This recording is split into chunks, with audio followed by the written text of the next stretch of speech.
ছোট্ট সাধারণ ঘরটাই আমার কাছে রাজপ্রাসাদ। ভালোবাসাবিহীন রাজপ্রাসাদ আমার কাছে শূন্য ঘরের মতো। এখন চল আমরা একটু কাজ করি, নাইলে আবার 3 নাম্বার চোখটা অন হয়ে যেতে পারে। ও ফাদের আব্বা, আমরা কি অনেক বেশি কঠিন হয়ে গেছিলাম, নাকি সময়ের সাথে সাথে আমরা নিজেরা বদলাই গেছি? আসসালামু আলাইকুম বন্ধুরা, এটা আমাদেরই গল্প নাটকের 30 নম্বর পর্বটি আপনারা নিশ্চয়ই ইতিমধ্যে দেখে ফেলেছেন। আজকের এই ভিডিওতে আমরা আলোচনা করব 31 নম্বর পর্বে ঠিক কী ধরনের ধামাকা অপেক্ষা করছে দর্শকদের জন্য। তাই অনুরোধ থাকবে ভিডিওটি 1 সেকেন্ডও মিস না করে শেষ পর্যন্ত দেখুন। বন্ধুরা, 30 নম্বর পর্বে আমরা দেখেছি জেল হাজতে থাকা সামির ও মেহেরিনকে উদ্ধার করতে অবশেষে এগিয়ে আসেন সামিরের ফুফা এবং তার ঘনিষ্ঠ বন্ধু মিজু। থানায় সমস্ত আইনি প্রক্রিয়া সম্পন্ন করে তারা দুজনকে জেল থেকে মুক্ত করে নিয়ে আসেন। এই ঘটনাটি যেন সামিরের জীবনের নতুন এক আশার আলো জ্বালিয়ে দেয়। অন্যদিকে সামিরের বাবা নিজের ঘরে বসে ছেলের ওপর অন্যায় আঘাত করার জন্য গভীর অনুতাপে ভুগছিলেন। সামির যে নির্দোষ এবং সাইরাই যে পর্দার আড়াল থেকে সব কলকাঠি নেড়েছে, সেটা হয়তো তিনি এখন ধীরে ধীরে বুঝতে পারছেন।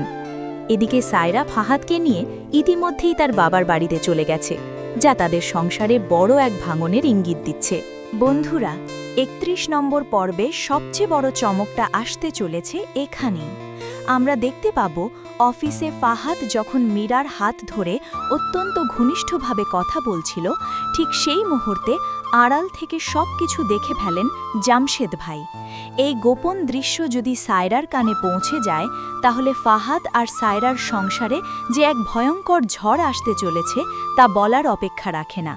শুধু তাই নয়, 31 নম্বর পর্বে আমরা আরও দেখতে পাব সামিরের মা তার বাবার কাছে আবেগঘন কণ্ঠে প্রশ্ন তুলবেন, আমরা কি খুব বেশি শক্ত হয়ে গেছি, নাকি সময়ের সাথে সাথে সবকিছু এমনই হয়ে গেছে? এই প্রশ্নই হয়তো পরিবারের নতুন করে আত্মসমালোচনা আর পরিবর্তনের সূচনা করবে। বন্ধুরা, এখন প্রশ্ন হল, জামশেদ ভাই কি ফাহাদের আসল রূপ সবার সামনে ফাঁস করে দেবেন? আর সামির ও মেহেরিনের এই নতুন পথচলা কি সত্যিই সফল হবে? আপনাদের মূল্যবান মতামত অবশ্যই কমেন্টে জানাবেন। আর প্রতিটি পর্বের সঠিক ও দ্রুত আপডেট সবার আগে পেতে আমাদের সাথেই থাকুন। দেখা হবে নতুন ভিডিওতে। ধন্যবাদ।